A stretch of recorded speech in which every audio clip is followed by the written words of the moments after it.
प्यारे बच्चों नमस्कार। मैं आपका हिंदी का अध्यापक A.K. तिवारी उपस्थित हूँ वर्कशीट संख्या 64 को लेकर, जो कि दिनांक 7 दिसंबर सन 2020 की है। हिंदी व्याकरण रस सिद्धांत और कक्षा 10वीं के लिए। बच्चों, अभी तक हमने जाना कि काव्य या साहित्य को सुनने, पढ़ने या देखने से उत्पन्न होने वाला आनंद की अनुभूति ही रस कहलाता है।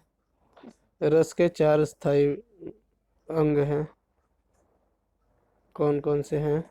स्थायी भाव, विभाव, अनुभाव और संचारी भाव। स्थायी भाव वे भाव हैं जो मन में स्थायी रूप से रहते हैं। स्थायी भाव का उद्बोधक कारण को ही विभाव कहते हैं। विभाव 2 प्रकार के होते हैं, आलंबन और उद्दीपन। अब हम अनुभाव और संचारी भाव के बारे में जानेंगे। तो आइए हम अनुभाव के बारे में चर्चा करते हैं। अनुभाव मनोगत यानी मन में उत्पन्न भाव को व्यक्त करने वाली शारीरिक प्रक्रिया ही अनुभाव कहलाती है। यह 8 प्रकार की होती है। श्वेत,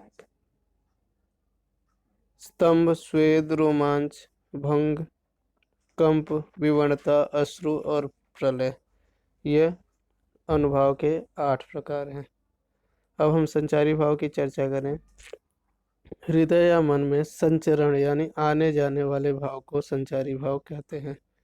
यह स्थायी भाव के साथ उत्पन्न होकर कुछ समय के बाद समाप्त हो जाता है, अर्थात यह स्थायी भाव मन में स्थायी रूप से नहीं होता है। संचारी भाव की संख्या 33 होती है।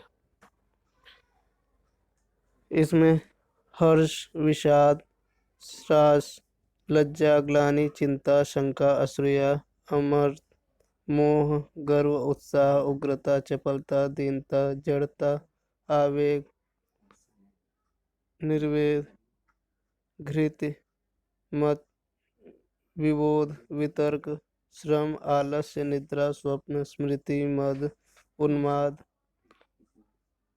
अवहितस्था, अपस्मार, व्याधि और मरण शामिल हैं।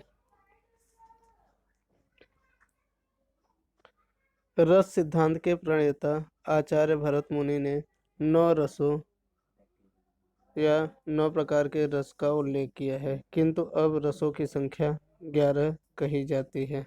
जैसा कि आप जान चुके हैं कि प्रत्येक रस का एक स्थायी भाव होता है। तो आइए हम स्थायी भाव और रसों के बारे में जानते हैं। पहला है रस का नाम श्रृंगार रस और इसका स्थायी भाव रति होता है। दूसरा करुण, इसका शोक है। तीसरा रौद्र, इसका क्रोध स्थायी भाव होता है। वीर का स्थायी भाव उत्साह है। हास्य का स्थायी भाव हंसी या हास है। शांत का निर्वेद, भयानक का भय, अद्भुत का विस्मय, विभत्स रस का घृणा या जुगुप्सा, वात्सल्य का ममता या स्नेह, भक्ति रस का वैराग्य या अनुराग। आइए हम इस पे आधारित प्रश्नों को पढ़ते हैं तथा उत्तर जानने का प्रयास करते हैं। पहला प्रश्न है, अनुभाव किसे कहा गया है और अनुभाव की संख्या कितनी है?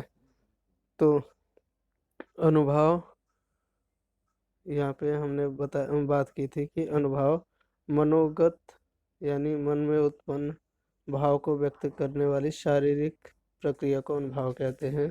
और ये 8 प्रकार के होते हैं, जो कौन कौन से हैं? श्वेत, स्तंभ, रोमांच, भंग, कंप, विवणता, अश्रु और प्रलय। प्रश्न दूसरे पे आते हैं, संचारी भाव किसे कहा गया है और इसकी संख्या कितनी है? तो संचारी भाव जो स्थायी भाव के साथ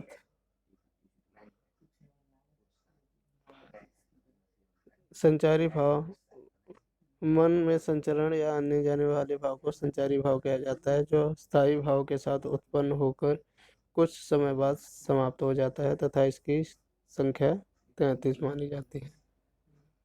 प्रश्न तीसरे पर हम बात करें तो रस सिद्धांत के प्रणेता कौन है, उन्होंने कितने रसों की संख्या बताई। तो रस सिद्धांत के प्रणेता भरत मुनि हैं। रस सिद्धांत के प्रणेता भरत मुनि, आचार्य भरत मुनि हैं। उन्होंने 9 रसों का उल्लेख किया है। प्रश्न चौथा, अनुभाव के कितने प्रकार हैं, उनके नाम लिखिए। तो अनुभाव के 8 प्रकार हैं और आप 8 प्रकार के नाम लिखेंगे। उम्मीद करता हूँ कि यह वीडियो आपके लिए महत्वपूर्ण होगा, जिससे आप रस को समझ सकें। अगली वीडियो में फिर से मुलाकात होगी, तब तक के लिए नमस्कार।